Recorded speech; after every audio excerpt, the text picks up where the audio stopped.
नमस्कार, स्वागत, अभिनंदन आपका प्रोग्राम सिनेमा घर में। आज ये कार्यक्रम लेकर आई है आपकी दोस्त सीमा आर्य।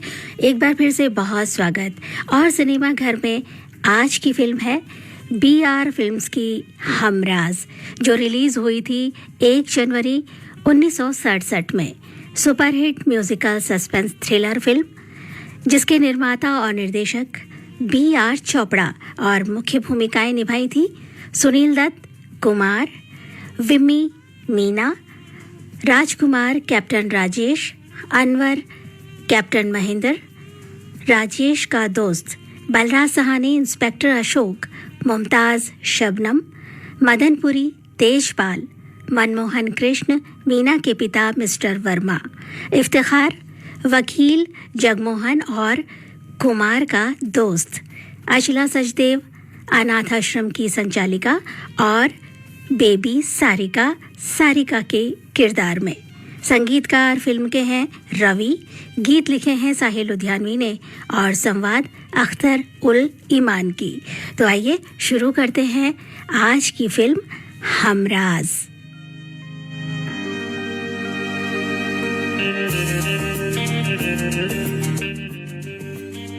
फिल्म शुरू होती है दार्जिलिंग की खूबसूरत वादियों में हॉर्स राइडिंग करते विम्मी, मीना और राजकुमार कैप्टन राजेश के साथ।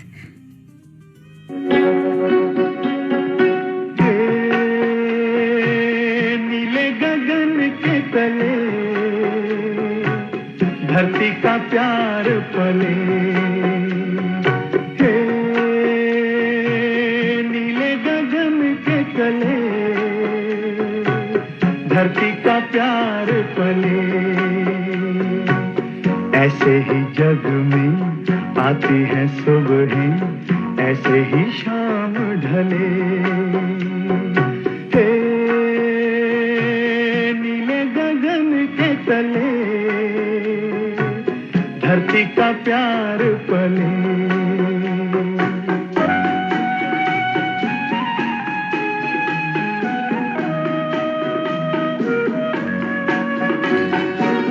शबनम के मोती फूलों पे बिखरे, दोनों की आस फले। नीले गगन के तले धरती का प्यार पले।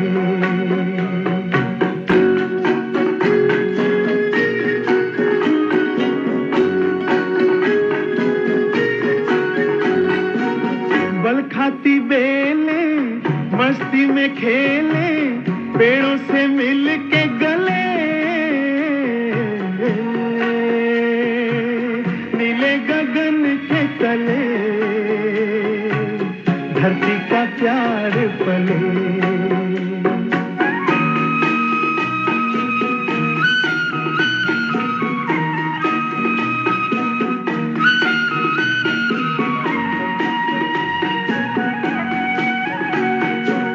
नदिया का पानी दरिया से मिलके सागर की ओर चले। नीले गगन के तले धरती का प्यार पले। ऐसे ही जग में आती है सुबह, ऐसे ही शाम ढले।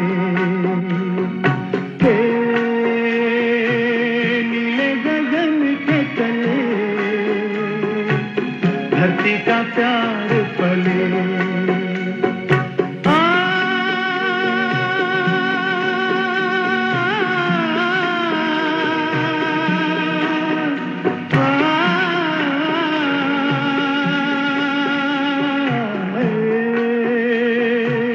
नीले गगन के तले धरती का प्यार पले।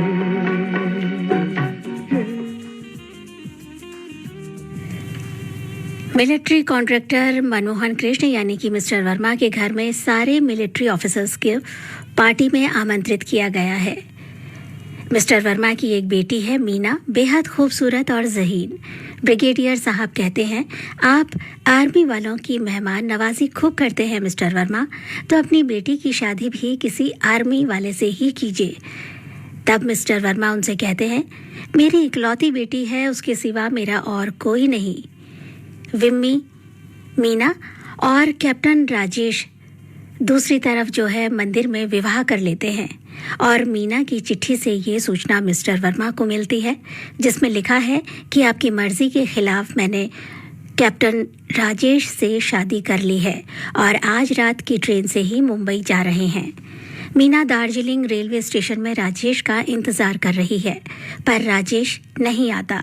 उसका संदेश लेकर आता है राजेश का मित्र कैप्टन महेंद्र, और वो बताता है कि इमरजेंसी डिक्लेयर हो गई है। लड़ाई छिड़ने की वजह से कैप्टन राजेश को नेफा बॉर्डर भेज दिया गया है और वो स्थिति सामान्य होते ही जल्द वापस लौटेगा। पिता रेलवे स्टेशन पर पहुंचते हैं और वहां अकेली खड़ी मीना को वापस लेकर घर आते हैं। पिता बहुत नाराज हैं और कहते हैं, मेरे लाड़ प्यार का ये सिला दिया है तुमने? मेरी इकलौती औलाद होते हुए मुझे बताए बगैर शादी कर ली। मीना कहती है, आप किसी आर्मी वाले से मेरी शादी नहीं करना चाहते हैं और मुझे कैप्टन राजेश पसंद है। पिता कहते हैं, मैं तुम्हारी खुशी के लिए ये भी करता, और अब कैप्टन राजेश से ही तुम्हारी सारी दुनिया के सामने रस्मों रिवाज से शादी करूँगा। पर नियति को कुछ और ही मंजूर था। कैप्टन राजेश वापस नहीं आता। उसके शहीद हो जाने की खबर आती है। खबर सुनते ही मीना बेहोश हो जाती है और डॉक्टर को बुलाया जाता है और पिता को डॉक्टर बताता है कि मीना माँ बनने वाली है। पिता पर जैसे तुषारपात होता है। पिता मीना को समझाते हैं, जिंदगी में आगे बढ़ो, बच्चा मरा हुआ पैदा हुआ, जो भगवान को मंजूर, अपने को संभालो। लेकिन मीना सदमे से बिल्कुल चुप और खामोश हो जाती है। आर्मी के जवानों के मनोरंजन के लिए मुंबई से कलाकारों का एक ग्रुप आया है। मिस्टर वर्मा अपनी बेटी मीना से उस कार्यक्रम में चलने और अपने हाथों से कलाकारों को पुरस्कृत करने के लिए कहते हैं। मजबूरी में पिता के साथ मीना प्रोग्राम में जाती है और सिर झुकाए बैठी रहती है।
न मुंह छुपा के जियो और न सर झुका के जियो, न मुंह छुपा के जियो और न सर झुका के जियो।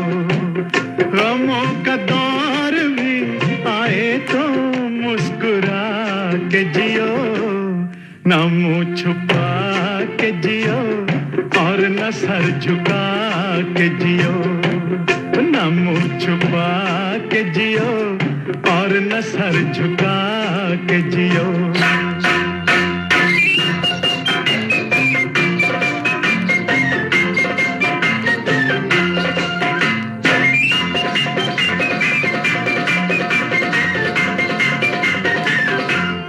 घटा में छुप के सितारे फना नहीं होते, घटा में छुप के सितारे फना नहीं होते,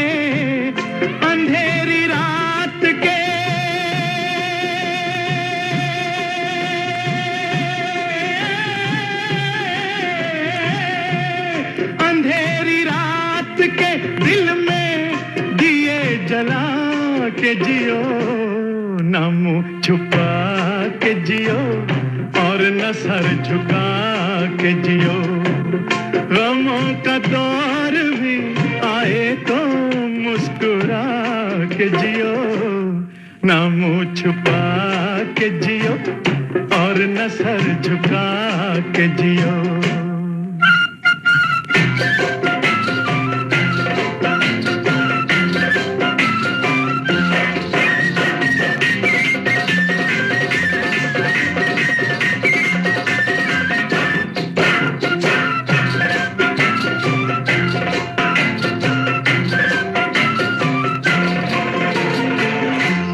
ना जाने कौन सा पल मौत की अमानत हो, ना जाने कौन सा पल मौत की अमानत हो। हर एक पल की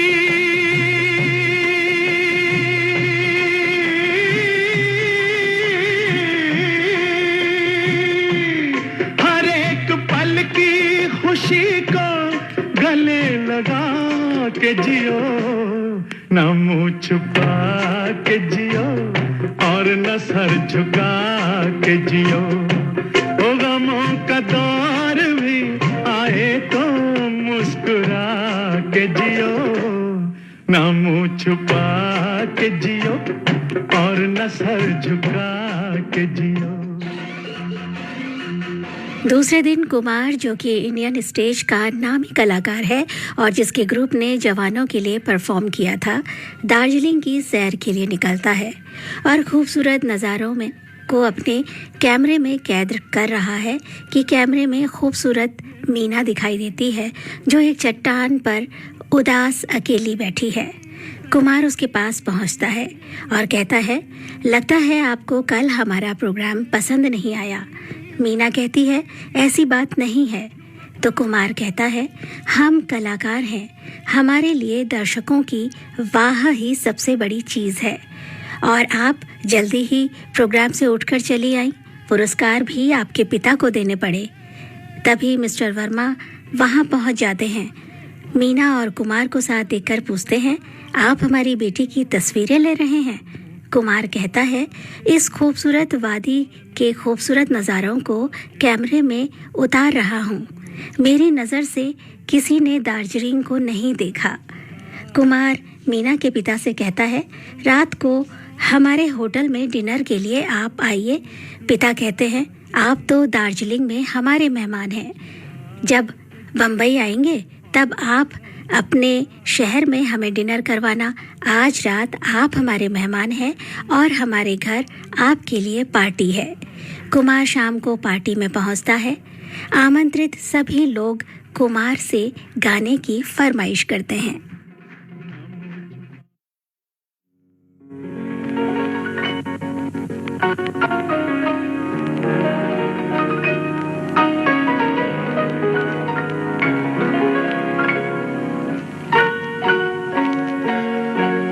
किसी पत्थर की मूरत से मोहब्बत का इरादा है, परस्तिश की तमन्ना है, इबादत का इरादा है।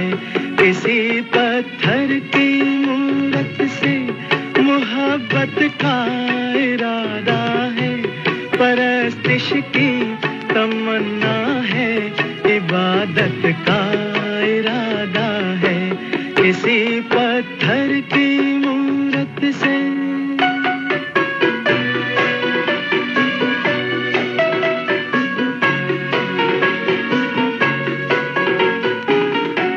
जो दिल की धड़कने समझे, न आँखों की जुबां समझे। जो दिल की धड़कने समझे, न आँखों की जुबां समझे। नजर की गुफ्तगू समझे, न जज्बों का बयां समझे। नजर की गुफ्तगू समझे, न जज्बों का बयां समझे। उसी के सामने उसकी शिकायत का इरादा है, उसी के सामने उसकी शिकायत का इरादा है। किसी पत्थर की मूरत से मोहब्बत का इरादा है, परस्तिश की तमन्ना है, इबादत का इरादा है। किसी पत्थर की मूरत से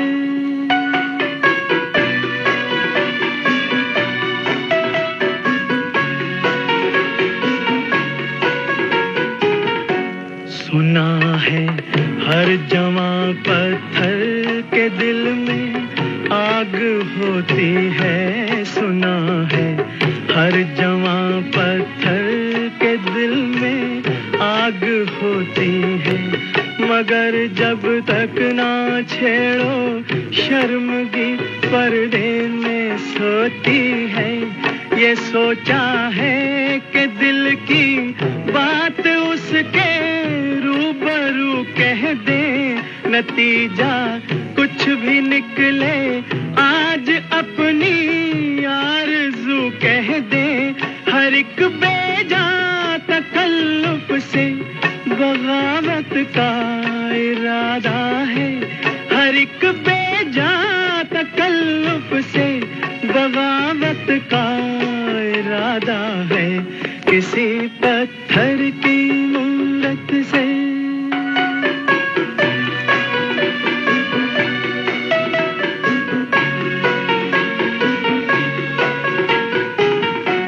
मोहब्बत बेरुखी से और भड़केगी वो क्या जाने, मोहब्बत बेरुखी से और भड़केगी वो क्या जाने। तबीयत इस अदा पे और फड़केगी वो क्या जाने, तबीयत इस अदा पे और फड़केगी वो क्या जाने। वो क्या जाने कि अपना किस कयामत का इरादा है, वो क्या जाने कि अपना किस कयामत का इरादा है। किसी पत्थर की मूरत से मोहब्बत का इरादा है, परस्तिश की तमन्ना है, इबादत का इरादा है। किसी पत्थर की मूरत से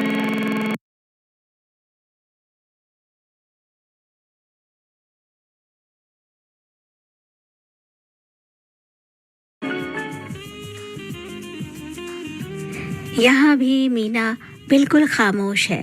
कुमार, जो कि सुनील दत्त हैं, शिकायती लहजे में कहता है, आज भी आपने हमारे गाने की दाद नहीं दी। खैर, हम तो मुसाफिर हैं, कल वापस जा रहा हूँ, पर एक बात आपसे कहनी है, मैं आपसे मोहब्बत करने लगा हूँ। और दूसरे दिन कुमार वापस लौटने की तैयारी करता है और स्टेशन चला जाता है। मीना फूलों का गुलदस्ता लिए कुमार को विदा करने रेलवे स्टेशन पहुंचती है और बुके देते हुए कहती है, आप वाकई जा रहे हैं? कुमार कहता है, आप कहें तो ना जाऊं। मीना खामोश है। ट्रेन चल पड़ती है। कुमार भागता ट्रेन में चढ़ता है और जब ट्रेन निकल जाती है, मीना देखती है कुमार उस पार खड़ा है। कुमार जब उसे वहाँ खड़ा पाता है तो उसके पास आता है और उसका हाथ थाम लेता है।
मैं यूं ही मस्त नगमे लुटाता रहूं, तुम मुझे देख कर मुस्कुराती रहो, मैं तुम्हें देख कर गीत गाता रहूं, तुम अगर साथ देने का वादा करो, मैं यूं ही मस्त नगमे लुटाता रहूं।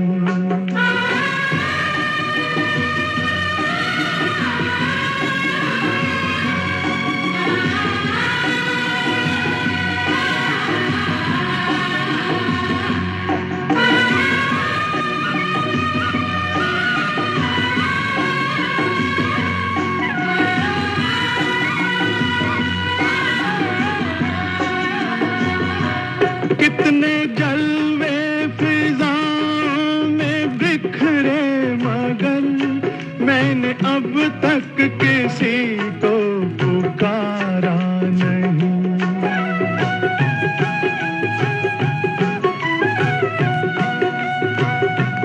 तुमको देखा तो नजरें ये कहने लगी, हमको चेहरे से हटना गवारा नहीं। तुम अगर मेरी नजरों के आगे रहो, मैं हर एक शय से नजरें चुराता रहूं, तुम अगर साथ देने का वादा करो, मैं यूं ही मस्त नगमे लुटाता रहूं।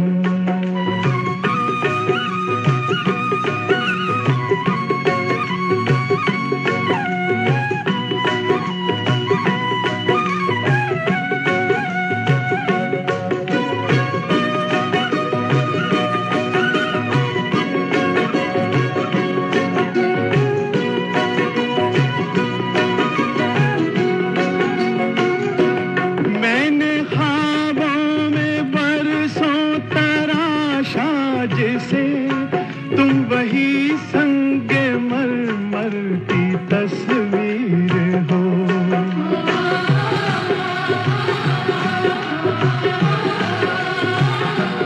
तुम ना समझो तुम्हारा मुकद्दर हूँ मैं समझता हूँ तुम मेरी तकदीर हो, तुम अगर मुझको अपना समझने लगो, मैं बहारों की महफिल सजाता रहूं, तुम अगर साथ देने का वादा करो, मैं यूं ही मस्त नगमे लुटाता रहूं। मीना के पिता मीना से कहते हैं, कुमार तुमसे शादी करना चाहता है और मैंने हाँ कर दी है। मीना कहती है, ये ठीक नहीं डैडी, कुमार को मैंने अपने बारे में कुछ नहीं बताया, उसे मालूम होना चाहिए कि मेरी पहले शादी हो चुकी है। पिता कहते हैं, अगर ज़िंदगी में खुश रहना चाहती हो तो इस बारे में कभी बात नहीं करना। औरत अगर सोने की भी हो तो भी उसकी दूसरी शादी समाज बर्दाश्त नहीं करता। मीना कहती है, पर ये पाप है डैडी।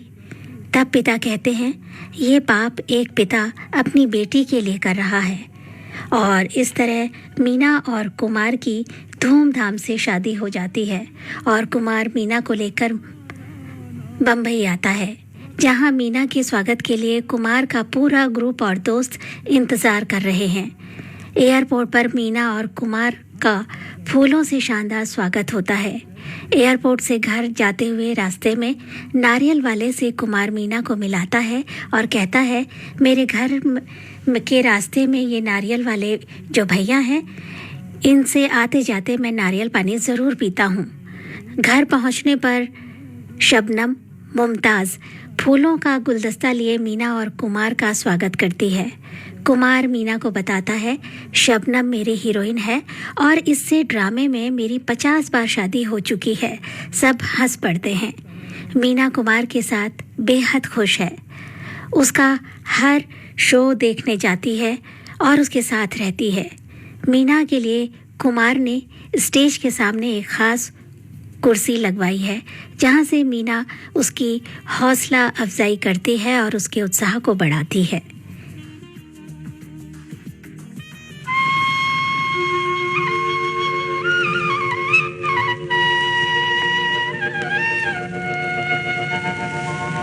तू हुस्न है मैं इश्क हूँ, तू मुझ में है मैं तुझ में हूँ। तू हुस्न है मैं इश्क हूँ, तू मुझ में है मैं तुझ में हूँ। मैं किससे आगे क्या कहूँ, तू मुझ में है मैं तुझ में हूँ। तू हुस्न है मैं इश्क हूँ, तू मुझ में है मैं तुझ में हूँ।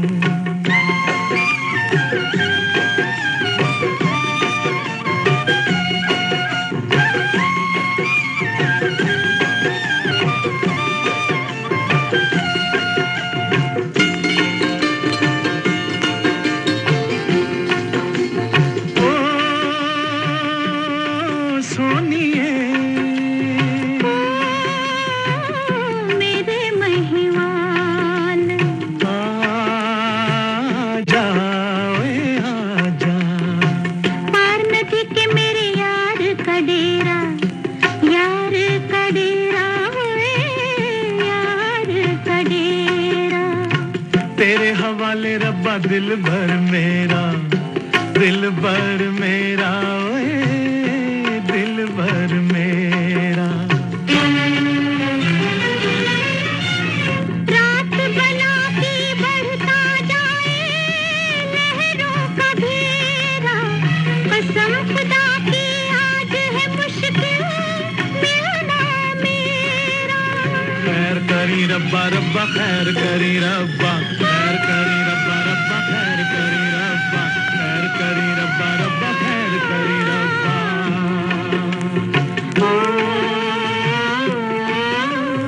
साथ जिएंगे साथ मरेंगे, यही है फसाना।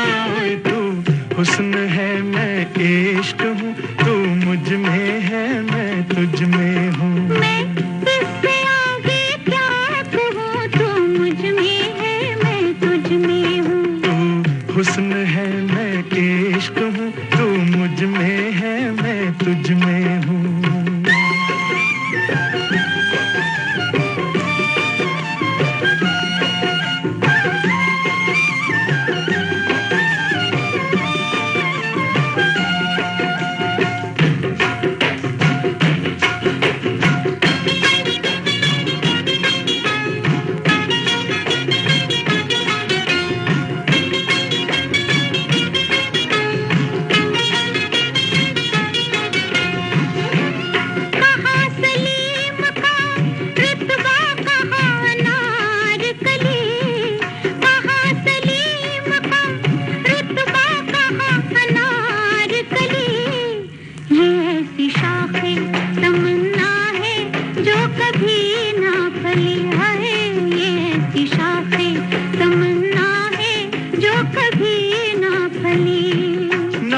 सकेगी बुझाने से अहले दुनिया के, न बुझ सकेगी बुझाने से अहले दुनिया के।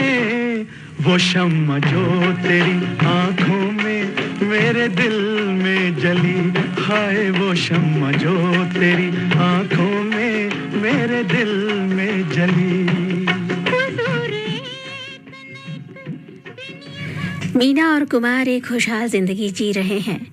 मीना ने शादी की चौथी सालगिरह पर एक बड़ा सा केक बनाया और कुमार को उपहार में सोने का एक सिगरेट केस भेंट किया। कुमार भी एक खूबसूरत हार मीना को भेंट करता है। मीना कहती है, डर लगता है हमारी जिंदगी को किसी की नज़र न लग जाए। तभी फ़ोन की घंटी बजती है। नौकर बताता है दार्जिलिंग से ट्रंक कॉल है। मीना फ़ोन उठाती है। दूसरी तरफ से डॉक्टर साहब की आवाज़ आती है और वो मीना को बताते हैं कि तुम्हारे डैडी की तबीयत बहुत ख़राब है। मीना और कुमार तुरंत दार्जिलिंग पहुंचते हैं। कुमार डॉक्टर से मीना के डैडी की तबीयत के बारे में बात करने उन्हें कमरे से बाहर ले जाता है। तब मीना के डैडी मीना से कहते हैं, बेटी दरवाज़ा बंद कर दो, मुझे तुमसे कुछ ज़रूरी बात करनी है। और कहते हैं, पता नहीं मैंने अच्छा किया या बुरा, पर मैं तुम्हें घुट घुट कर मरते नहीं देख सकता था, इसलिए तुमसे झूठ कहा था कि तुम्हारा मरा हुआ बच्चा पैदा हुआ। तुम्हारा बच्चा जिंदा है, बेटी है। मैंने उस मासूम के साथ बहुत बुरा किया, आज उसका पश्चाताप करना चाहता हूँ। और मीना की ओर एक लिफाफा बढ़ाते हैं और कहते हैं, ये कागज़ तुम्हें सब कुछ बता देंगे, मुझे माफ़ कर देना बेटी। इतना कहते कहते उनकी सांसें रुक जाती हैं। मीना लिफाफा लेकर उस पते पर जाती है जो कि एक अनाथालय का पता है, जहाँ उसकी बेटी है। वहाँ उसकी मुलाकात बेटी सारिका, बेबी सारिका से होती है। अनाथालय की संचालिका बताती है कि ये बच्ची रोज़ अपनी माँ के नाम एक चिट्ठी लिखती है। मीना उनसे कहती है, मुझे ये बच्ची बहुत पसंद है, मैं इसे गोद लेना चाहती हूँ। इसे थोड़े दिनों के लिए मेरे साथ भेज दीजिए ताकि मेरे पति भी इसे देख लें और उनकी इजाज़त मिल जाएगी तो मैं इसे गोद ले लूँगी। मीना सारिका को लेकर बम्बई आती है। कुमार को भी बच्ची बहुत पसंद आती है। बच्ची के साथ मीना की ढेर सारी फ़ोटो खींचता है कुमार, और लेकिन जब मीना उसे बच्ची को गोद लेने की बात कहती है तो वो मीना को समझाता है, मीना अपना विचार यहीं छोड़ दो, कल तुम्हारे अपने बच्चे हो जाएंगे तो तुम इस बच्ची के साथ न्याय नहीं कर पाओगी। मीना चाहते हुए भी उसे कह नहीं पाती कि ये मेरी बेटी है। दूसरे दिन मीना सारिका को वापस बाल भवन में छोड़ आती है। सारिका को मीना से बेहद लगाव हो गया है। बाल भवन की संचालिका उससे कहती है, बच्ची आप में अपनी माँ देखती है, आप उसे गोद ले लीजिए।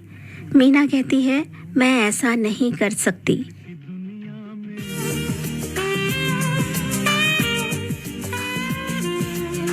तब संचालिका कहती है, तो फिर आइंदा आप बच्ची से मिलने ना आए, यही उसके लिए अच्छा होगा, वरना उसका दिल टूट गया तो मुश्किल हो जाएगी। तभी एक व्यक्ति तेजपाल मदनपुरी अनाथालय में आता है और सारिका को गोद लेने की ख्वाहिश रखता है। बम्बई में कुमार ने एक होटल में नए साल का जश्न रखा है, जहां उसके साथी कलाकार और दोस्त नाच गा रहे हैं। तभी कैप्टन राजेश का दोस्त कैप्टन महेंद्र मीना को एक टेबल पर अकेला बैठा पाता है तो उसके पास आता है और पूछता है, पहचाना, मैं राजेश का दोस्त हूँ। मीना कुछ घबरा जाती है और उसे कहती है, मैंने दूसरी शादी कर ली है कुमार से। कुमार बहुत जानी मानी हस्ती है। तभी कुमार उसे लेने आता है। मीना कैप्टन महेंद्र से कुमार को मिलवाती है और उसके साथ जाने को होती है कि कैप्टन महेंद्र उसे उसका पर्स देते हुए कहते हैं, आप टेबल पर ये भूल गई। फिर कान में कहता है, आपने जो खत कैप्टन राजेश को देने के लिए लिखे थे वो मेरे पास सुरक्षित हैं। मैं इसी होटल में ठहरा हूँ, अगर आप चाहें तो वो खत वापस ले जा सकती हैं। अब कैप्टन महेंद्र बार बार फ़ोन कर मीना को मिलने आने के लिए कहता है। मीना बहुत डरी सहमी सी रहने लगी है। वो कुमार के साथ उसके शो के लिए तैयार हो रही होती है कि फ़ोन की घंटी बजती है और बात करने के बाद मीना पसीने पसीने हो जाती है। कुमार जब उसको देखता है और पूछता है क्या हुआ, तो वो कहती है, अचानक तबीयत खराब हो गई। कुमार उसे आराम करने का कहकर जाने लगता है। मीना कुमार से कहती है, आज मेरी कुर्सी खाली रहेगी, मुझे अच्छा नहीं लग रहा। कुमार कहता है, कुर्सी खाली रहेगी लेकिन दिल खाली नहीं है।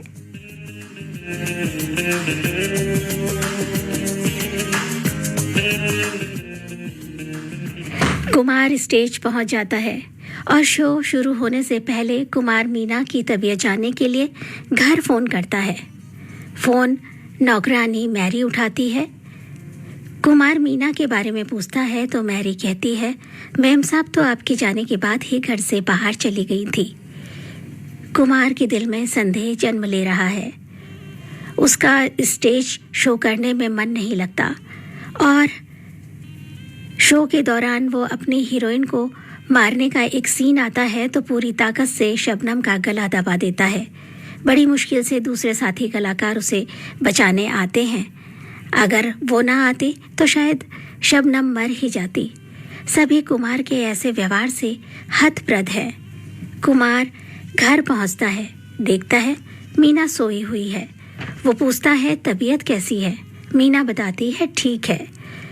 तब कुमार कहता है मैंने 2 बार तुम्हें फ़ोन किया था लेकिन तुम घर पर नहीं थी, कहाँ गई थी? मीना झूठ बोल देती है, डॉक्टर को दिखाने गई थी। कुमार अपने आप में परेशान है और डॉक्टर को फ़ोन करके मीना की तबीयत के बारे में पूछता है, लेकिन डॉक्टर बताता है कि मीना तो उसके पास आई ही नहीं। कुमार का शक गहराता जा रहा है। वो ड्राइंग रूम में सोफे पर ही सो जाता है। सुबह जब मीना उसे सोफे पर सोया पाती है तो पूछती है, आप यहीं सो गए? तभी फ़ोन की घंटी बजती है। कुमार फ़ोन उठाता है, फ़ोन कट जाता है। थोड़ी देर बाद फिर घंटी बजती है और कुमार फिर फ़ोन उठाता है। उसकी आवाज़ सुनकर फिर फ़ोन कट जाता है। कुमार मीना की तरफ देखकर कहता है, शायद किसी को मेरी आवाज़ पसंद नहीं। अब जब फ़ोन आए तो तुम उठाना, शायद कोई तुमसे ही बात करना चाहता हो।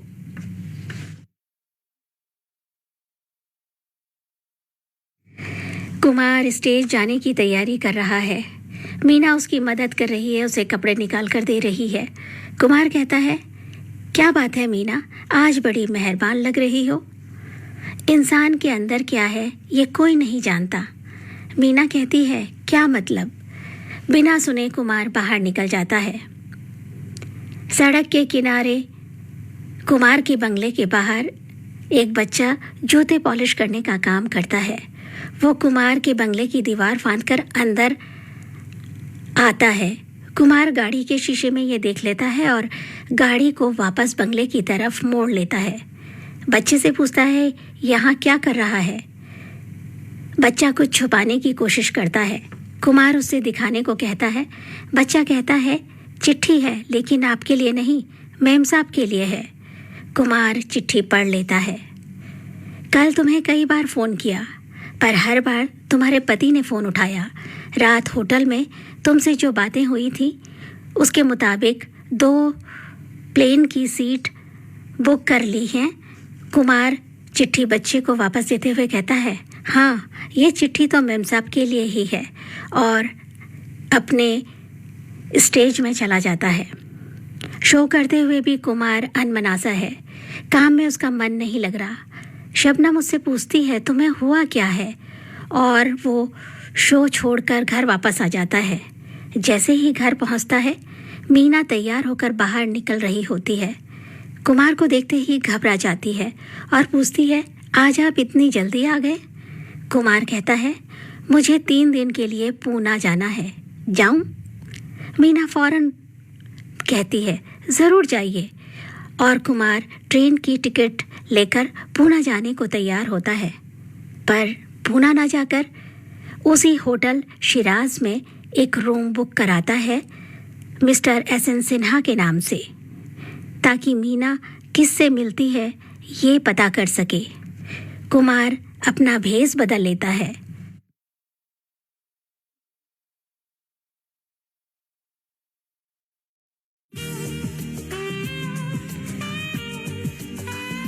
हल्की दाढ़ी और हैट लगाकर वो मीना की जासूसी करने की कोशिश करता है, लेकिन उस दिन मीना होटल नहीं आती।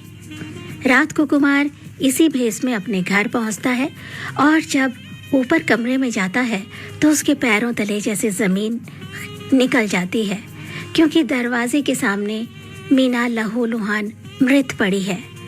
कुमार सदमे में पुलिस को फ़ोन करना चाहता है कि अपने आप को ही समझाता है कि सारे हालात उसके खिलाफ हैं। अगर पकड़े जाओगे तो जो असली कातिल है वो तो निकल जाएगा और तुम मीना के कातिल साबित हो जाओगे। वो मीना को वहीं छोड़ वापस होटल आ जाता है। रात भर तनाव में सिगरेट पर सिगरेट पीता रहता है। दूसरे दिन अखबारों में मशहूर एक्टर कुमार की पत्नी मीना की हत्या की खबर सुर्खियों में है और संदेह किसी दाढ़ी वाले शख्स पर है। ये खबर कुमार भी पेपर में देख लेता है और उसी समय होटल छोड़कर जाने लगता है कि होटल का मैनेजर कहता है, आप तो 3 दिन रहने वाले थे। कुमार कहता है, ज़रूरी काम याद आ गया है, और वो अपना बिल अदा करता है और बाकी पैसा लिए बगैर ही चला जाता है। तभी मैनेजर की नज़र भी अखबार की खबर पर पड़ती है और वो तुरंत पुलिस स्टेशन कर फ़ोन कर देता है। इंस्पेक्टर अशोक बलराज सहानी फ़ोन उठाते हैं और मैनेजर बताता है कि जिस दाढ़ी वाले का जिक्र अखबार में कत्ल के लिए है, ऐसा ही दाढ़ी वाला एक आदमी उसके होटल शिराज में ठहरा हुआ था। 3 दिन उसे रहना था, पर अभी अभी चला गया है। इंस्पेक्टर अशोक मीना की हत्या की केस की छानबीन कर रहा है और जब उसके पास ये फ़ोन पहुंचता है तो वो मैनेजर से कहता है कि उस कमरे को सील कर दिया जाए, किसी को भी उसके अंदर नहीं जाने दिया जाए और किसी भी चीज़ को इधर उधर ना किया जाए। कुमार के घर भी इंस्पेक्टर पहुंचते हैं और छानबीन करते हैं कि तभी कुमार वहां पहुंचता है और सीधे ऊपर कमरे में वहां पहुंचता है जहां मीना की लाश पड़ी थी। इंस्पेक्टर अपने सहयोगी सब इंस्पेक्टर से पूछता है, अखबार में ये भी छपा था कि हत्या कहाँ पे हुई और कहाँ लाश गिरी हुई है। फिर कुमार सीधे ऊपर उसी जगह कैसे पहुंच गया। इंस्पेक्टर को कुमार पर कुछ संदेह हो गया है। वो बार बार तफ्तीश के लिए कुमार से मिलने घर आता है। कुमार गम में डूबा है और बार बार मीना की तस्वीर देख रहा है। शबनम कुमार का हौसला बढ़ा रही है और उसे समझाने की कोशिश करती है। कहती है, अपना ध्यान कहीं और लगाओ, पर कुमार कहता है, अब मैं स्टेज शो नहीं कर सकता जब तक मीना की कुर्सी खाली है। इसके बाद कुमार शबनम को कुछ फोटो बनवाने के लिए देता है। तभी इंस्पेक्टर अशोक वहां पहुंचता है और शबनम से पूछता है, कुमार साहब हैं? शबनम कहती है जी, और बाहर निकल जाती है। इंस्पेक्टर उसे गौर से देखता है और वहां पहुंचने पर इंस्पेक्टर कुमार से पूछता है, आप किसी दाढ़ी वाले को जानते हैं? कुमार कहता है नहीं। इंस्पेक्टर कहता है, शायद कोई दुश्मनों में या दोस्तों में दाढ़ी वाला हो। कुमार कहता है, बिल्कुल नहीं। कुमार इंस्पेक्टर को सिगरेट ऑफर करता है। इंस्पेक्टर कहता है, ये सिगरेट पीने वाले यहाँ 3 ही लोग हैं, एक मैं और आप।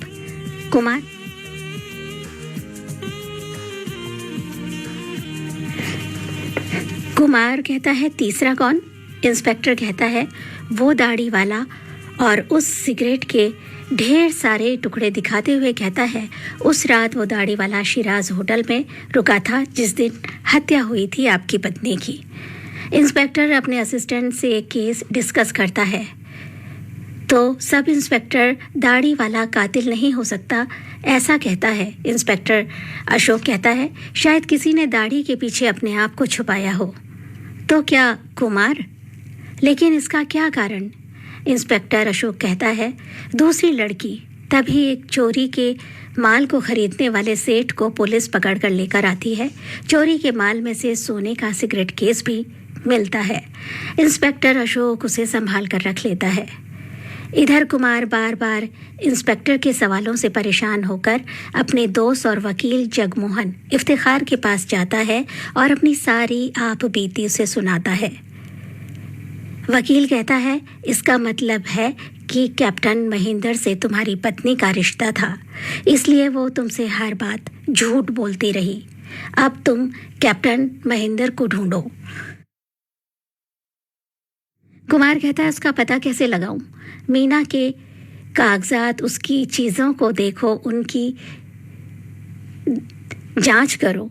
कुमार घर पहुंचकर मीना की अलमारी के कागजों अलमारी में से कागजों की तलाशी लेना चाहता है कि देखता है पहले ही किसी ने सारी अलमारी छान मारी है और कागज गायब हैं।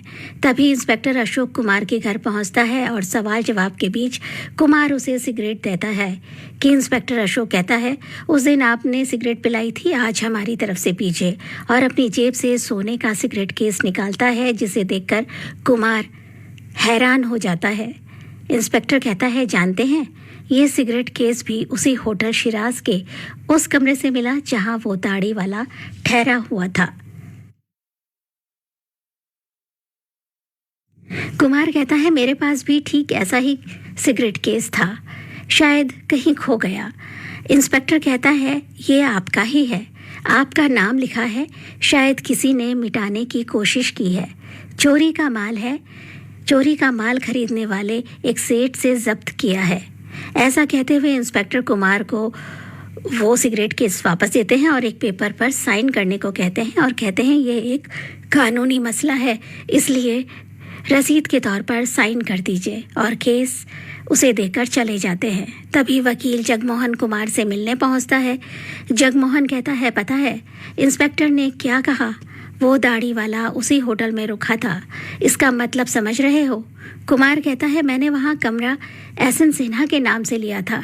वकील कहता है, लेकिन रजिस्टर पर लिखाई तो तुम्हारी है। कुमार समझ जाता है कि इंस्पेक्टर उसका सिगरेट केस वापस करने नहीं, उसकी हैंडराइटिंग का नमूना लेने आया था। वकील कहता है, मुझे लगता है कि तुम्हें कल गिरफ्तार कर लिया जाएगा। अब आधी रात को कुमार शिराज होटल पहुंच जाता है। मैनेजर और अन्य स्टाफ के सभी लोग सोए हुए हैं। कुमार उस रजिस्टर में से उस दिन की एंट्री वाला पेज फाड़ लेता है और इंस्पेक्टर अशोक तभी उसका हाथ पकड़ लेता है। दरअसल इंस्पेक्टर अपने आदमियों के साथ वहाँ पर सिविल ड्रेस में उसको पकड़ने के लिए एक जाल बिछाए बैठा था। कुमार किसी तरह अपना हाथ छुड़ाकर भागता है और जगमोहन के पास पहुंच जाता है। जगमोहन कुमार को डांटता है और कहता है, तुम भागे क्यों? अब तुम खुद मुजरिम साबित हो रहे हो। तभी शबनम जगमोहन के घर पहुंचती है और घबराई हुई सी बताती है कि पुलिस मेरे घर कुमार को ढूंढने आई और पूरे घर की तलाशी ली, अब शायद यहाँ पहुंचे। परेशान कुमार पसीने से तरबतर है।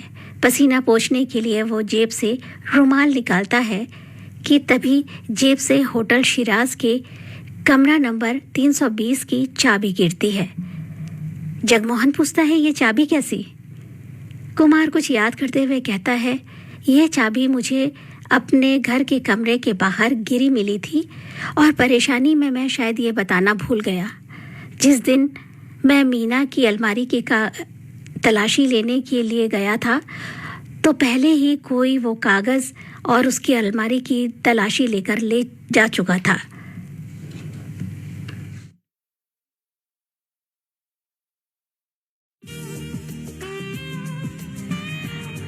कुमार अब चाबी लेकर सीधे शिराज होटल के कमरा नंबर 320 में पहुंचता है।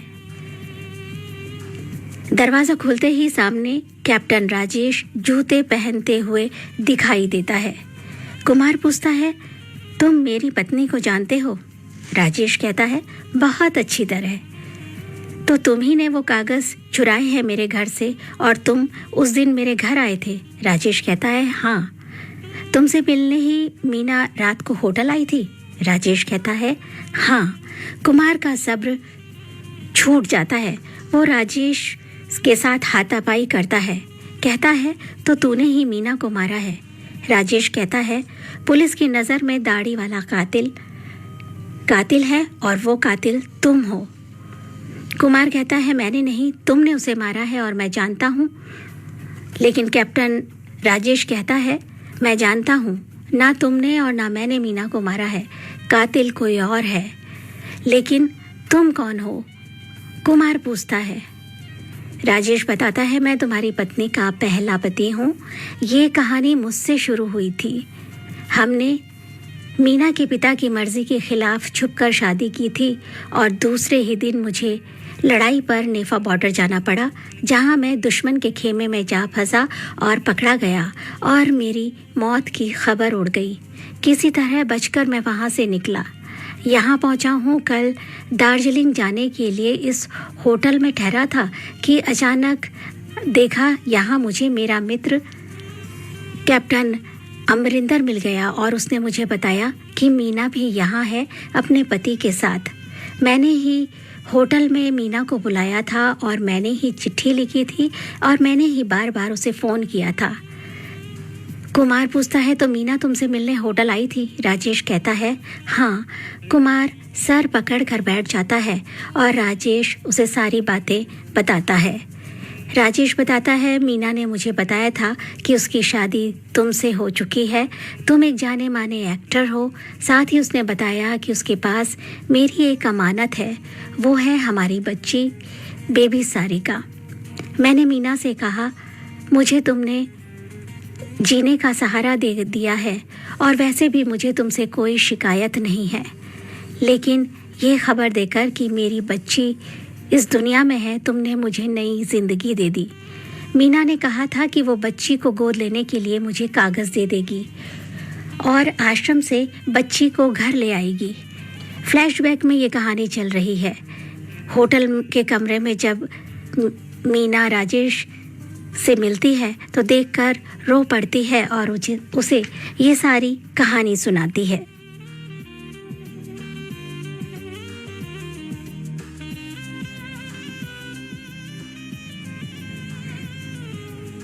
अब राजेश बताता है कि मैंने दार्जिलिंग के लिए प्लेन की 2 सीट बुक करा ली थी और फिर उस रात अपनी बच्ची को लेने तुम्हारे घर पहुंचा था। मैंने देखा दरवाज़ा खुला हुआ था, ऊपर के कमरे की लाइट जल रही थी। मैं आहिस्ता आहिस्ता सीढ़ियाँ चढ़कर ऊपर पहुंचा तो ज़ोर ज़ोर से 2 लोगों के बातें करने की आवाज़ आई। मैं ठिठक कर वहीं कमरे में पर्दे के पीछे छुप गया। तभी मैंने सोचा तुम घर पर हो और तुम्हारी और मीना की बहस हो रही है कि अचानक गोली चलने की आवाज़ आई। मैं तेज़ी से बाहर निकलकर कमरे में पहुंचा और देखा मीना दरवाजे के पास खून से लथपथ मरी पड़ी थी। इधर उधर देखने के बाद मैंने पीछे देखा तो पाया कि पीछे की कमरे में सीढ़ियां हैं, तो मैं समझ गया कि कातिल तुम्हारे कमरे की पीछे वाली सीढ़ियों से भाग गया। मैं अभी संभल पाता कि नीचे से दरवाजे के खुलने की आवाज़ आई। मैं फिर छुप गया और देखा दाढ़ी वाला शख्स जो कि तुम थे वहाँ आए थे। अब कुमार फूट फूट कर रोने लगता है और कहता है, मैंने ही मीना को मारा है, मैं मुजरिम हूँ। मैंने उस पर शक किया और खुद ही अपना खूबसूरत संसार बर्बाद कर दिया। राजेश कुमार को सांत्वना देते हुए कहता है, तुमने मीना को नहीं मारा, लेकिन आखिर वो कौन था जिसने मीना को मारा? राजेश कहता है, मीना ने कहा था वो आश्रम से बच्ची को ले आई है, फिर वो बच्ची घर पर क्यों नहीं है, कहाँ है? राजेश कहता है, अब तो इन कागजातों से मुझे भी मालूम हो गया कि बच्ची कहाँ है। मैं अभी तैयार होकर उसे लेने दार्जिलिंग जा रहा था कि तुम आ गए। कुमार कहता है, मैं भी तुम्हारे साथ चलूँगा।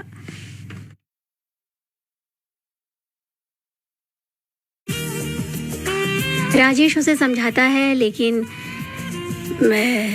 कुमार मानता नहीं। राजेश उसे कहता है, तुम्हारे पीछे पुलिस लगी है।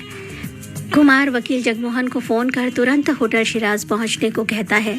जगमोहन और शबनम वहां पहुंचते हैं। कुमार जगमोहन को सारी कहानी विस्तार से बताता है। इधर इंस्पेक्टर अशोक होटल के एक कमरे की तलाशी ले रहा है। वो जगमोहन और शबनम को बाहर निकलते देख लेता है और पूछता है, आप यहाँ क्या कर रहे हैं? जगमोहन बताता है, कैप्टन राजेश से मिलने आए थे। इंस्पेक्टर अशोक होटल की रिसेप्शन में कैप्टन राजेश के बारे में जानकारी लेना चाहता है कि मैनेजर बताता है, कैप्टन साहब ऊटी चले गए हैं बेंगलोर होते हुए। मैंने ही उनकी 2 टिकट बुक कराई थी। इंस्पेक्टर अशोक को कुछ संदेह होता है और वो बेंगलोर एयरपोर्ट पर पुलिस को सूचित करता है कि मशहूर एक्टर कुमार बेंगलोर पहुंच रहा है, उसे एयरपोर्ट पर पकड़ लिया जाए। नेक्स्ट फ्लाइट से मैं भी वहां पहुंच रहा हूं। उधर कैप्टन राजेश कुमार से कहते हैं तुम्हें पुलिस ढूंढ रही है, और कुमार को अपनी यूनिफॉर्म पहना देते हैं और खुद सिविल ड्रेस में सूट पहन लेता है। इस तरह दोनों बेंगलोर सुरक्षित पहुंच जाते हैं और वहां से वो दार्जिलिंग के लिए निकल जाते हैं। वहां दोनों बच्ची की तलाश में आश्रम पहुंचते हैं, पर बच्ची नहीं मिलती। संचालिका हैरान है और परेशान है। कहती है इस बच्ची में आखिर ऐसा क्या है कि हर कोई उसे गोद लेना चाहता है। पहले एक मैडम आई थी, फिर एक आदमी तेजपाल आया, और अब आप तभी वहां से दोनों तेजपाल नाम के व्यक्ति का पता लेते हैं और उसे ढूंढते ढूंढते उसके घर पहुंचते हैं, लेकिन वो वहां नहीं मिलता। पर पड़ोसी बताते हैं कि वो दार्जिलिंग के टी एस्टेट के मालिक का दामाद है और वहाँ चला गया है तेजपाल। और ये अचानक दार्जिलिंग में टी एस्टेट के जो मालिक हैं वो देखते हैं कि उनकी नवासी की तबीयत ख़राब है, और वो इतनी ख़राब है कि वो बोल भी नहीं सकती। वो डॉक्टर को बुलाकर उसका चेकअप करवा रहे हैं। डॉक्टर बताता है बच्ची को गहरा सदमा लगा है। उसी समय वकील साहब वसीयत लेकर आते हैं और पूछते हैं अचानक 5 लाख रुपए की ज़रूरत आपको क्यों पड़ गई। टी एस्टेट का मालिक अपनी व्यथा वकील को सुनाता है। वो बताते हैं कि मेरी इकलौती बेटी ने अपनी मर्जी से एक लालची लड़के से शादी कर ली थी। मैंने उससे रिश्ता तोड़ लिया था, लेकिन जब उसकी बेटी पैदा हुई तो मैं अपने को रोक नहीं सका। आखिर मेरा अपना खून है और मैं उससे मिलने चला गया। तब बच्ची 1 साल की थी और बिल्कुल स्वस्थ सुंदर। मैंने उसके नाम 5 लाख रुपये कर दिए। अब आज ये बच्ची इस हालत में लेकर आए हैं जो बहुत बीमार है, बोल भी नहीं पा रही। उधर मालिक की बेटी उर्मिला भट्ट अपने पति तेजपाल यानी कि मदनपुरी से कहती है मैं तुम्हें अपने पिता को धोखा नहीं देने दूंगी। हमारी बच्ची मर चुकी है और तुम 5 लाख रुपए के लालच में न जाने किसकी बच्ची अनाथालय से उठा लाए हो। मैं पिताजी को सब कुछ सच सच बता दूंगी, चुप नहीं रहूंगी। लेकिन तेजपाल एक बहुत ही लालची आदमी है। वो अपनी पत्नी को थप्पड़ मार देता है और कहता है तुम अपनी जबान बंद रखोगी, जानती नहीं मैं कौन हूँ। आखिर इंस्पेक्टर कुमार को कैप्टन की ड्रेस में पकड़ लेता है और कुमार उसे सारी घटना बताता है। सब मिलकर टी एस्टेट के मालिक के घर जाते हैं और वहाँ देखते हैं कि तेजपाल 5 लाख रुपये लेकर घर से निकल जाने के लिए तैयार है। टी एस्टेट का मालिक तेजपाल से कहता है मैंने तुम्हें 5 लाख रुपये दे दिए, समझो बच्ची की कीमत दे दी। अब इससे तुम्हारा कोई रिश्ता नहीं है और भविष्य में कभी इससे मिलने की कोशिश मत करना। तभी दरवाजे की घंटी बजती है। इंस्पेक्टर अशोक के साथ कुमार और राजेश भी वहां पहुंचते हैं। इंस्पेक्टर कहते हैं बम्बई में हुए कत्ल के बारे में बच्ची से कुछ पूछना है। कुमार बच्ची को देखते ही उसके पास चला जाता है, कहता है यही है सारिका, और उसे बहुत प्यार दुलार करता है। लेकिन बच्ची बिल्कुल चुप है, कुछ नहीं बोल रही। मालिक कहते हैं ये तो मेरी बेटी की बेटी है, इसका बम्बई या इन कुमार की पत्नी के कत्ल से क्या लेना देना। इंस्पेक्टर सारी बातें बताता है और कहता है बच्ची से कुछ सवाल पूछने हैं। मालिक कहते हैं लेकिन ये तो बोल नहीं सकती। कुमार बच्ची को गले लगाकर उसे उसकी आंटी के बारे में याद दिलाता है और बहुत सारी बातें करता है, लेकिन बच्ची कुछ नहीं बोलती। तभी जगमोहन और शबनम भी वहां पहुंच जाते हैं।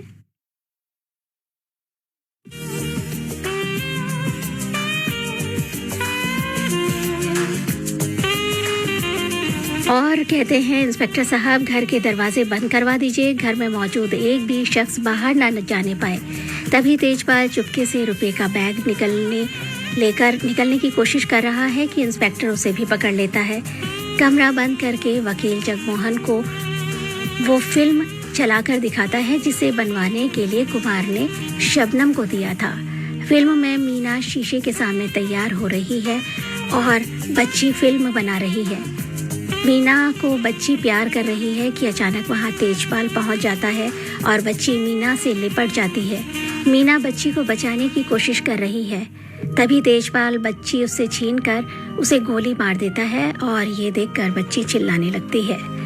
ये फिल्म देखते ही जिसकी रिकॉर्डिंग शबनम लेकर आती है, केस साफ हो जाता है। तभी तेजपाल फिर से बच्ची को उठा लेता है और इंस्पेक्टर अशोक पर पिस्तौल तान देता है। सब अपनी अपनी जगह पर चुप खड़े रह जाते हैं और तेजपाल बच्ची को लेकर घर से बाहर निकल भाग जाता है। कैप्टन राजेश उसके पीछे पीछे भागते हैं और बाकी लोग भी उसे पकड़ने की कोशिश करते हैं। कैप्टन राजेश किसी तरह तेजपाल को पकड़ लेता है और तेजपाल उसे गोली मार देता है। इंस्पेक्टर अशोक भी तेजपाल को गोली मार देते हैं। बच्ची कैप्टन राजेश के सीने पर सिसक रही है। कुमार रोते हुए कहता है, ये क्या किया राजेश? राजेश कहता है, मैं तो 5 साल पहले ही नहीं था, आज भी नहीं हूँ। खुश रहो मेरे दोस्त। और कैप्टन राजेश अपनी बेटी कुमार को सौंप देते हैं। बम्बई में कुमार का शो शुरू होने वाला है, पर कुमार स्टेज में जाने की हिम्मत नहीं जुटा पा रहा। वो शबनम से कहता है, मीना की मौत का जिम्मेदार मैं हूँ। मैं उस पर शक करता रहा। जब उसका साथ देना था, उसको हमराज ना बना सका, ना ही उसका हमराज बन सका। शबनम कहती है, तुम अकेले नहीं हो, मीना की कुर्सी खाली नहीं है। पर्दा खुलता है। कुमार देखता है मीना की कुर्सी पर सारिका बैठी है। वो हाथ हिलाती है और फिल्म समाप्त हो जाती है। हमराज।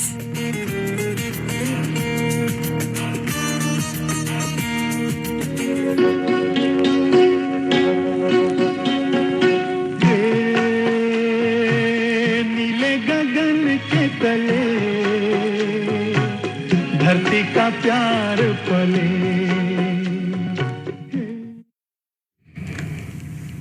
तो ये थी आज की फिल्म हमराज। कैसी लगी ज़रूर बताइएगा, फीडबैक दीजिएगा vbsdelhi@gmail.com पर।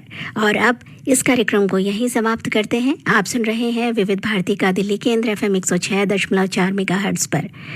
आइए अब सुनते हैं कार्यक्रम पल पल दिल के पास।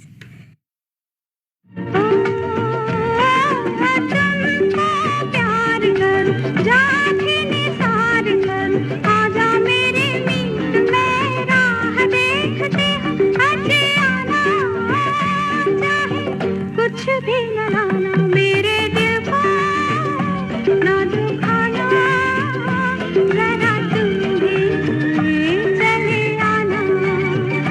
मन गाए वो तराना, जिसे सुन के आ जाना। साथी आना, मुझे दिल से लगाना। देखो झूमे ये ज़माना, जरा तुम भी चले आना।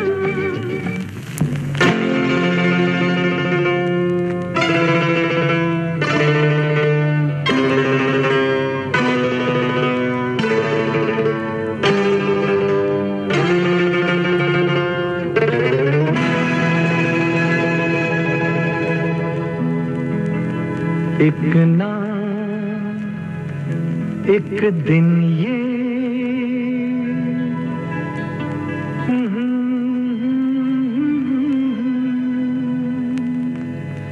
तू मेरे सपनों की रानी बनेगी।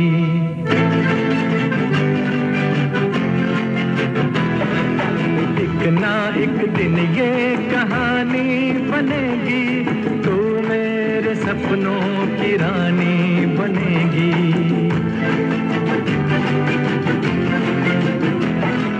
मैं तेरा दीवाना बनूंगा, रानी तू मेरी दीवानी बनेगी।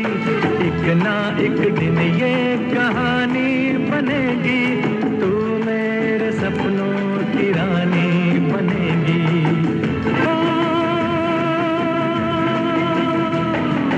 एक ना एक दिन ये कहानी बनेगी, तू मेरे सपनों की रानी बनेगी।